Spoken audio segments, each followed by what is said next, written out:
So I am on one today with all this UAP UFO news stuff. I just had something go off in my brain that has me feeling an emotion I haven't felt yet as a UFOologist. Not like a total UFOologist, but like someone who dabbles, right? I want you to listen to this interview from the 1980s. The gentleman being interviewed, Bob Oshler, I'm probably pronouncing his name wrong, was a NASA mission specialist.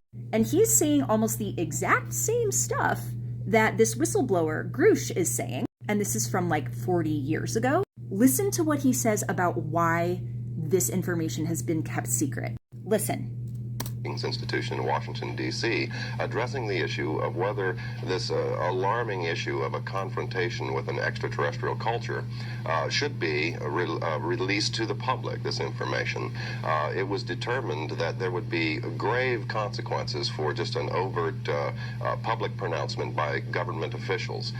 So a determination... What does that mean? We would all panic? Well, not necessarily just panic, but the issues that it presented, not only theology, but issues involving economics, standards of monetary concerns. If you acknowledge type of technology that renders fossil fuel-related industries obsolete, yes, for example, you have grave consequences economically all the way around the world.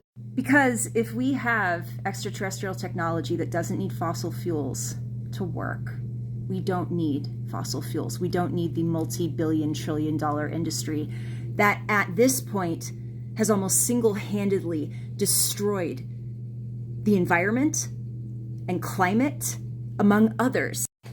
I think I'm like furious right now about this, because this means if they had disclosed this back in the 50s, the devastation that we're experiencing regarding climate change didn't have to happen.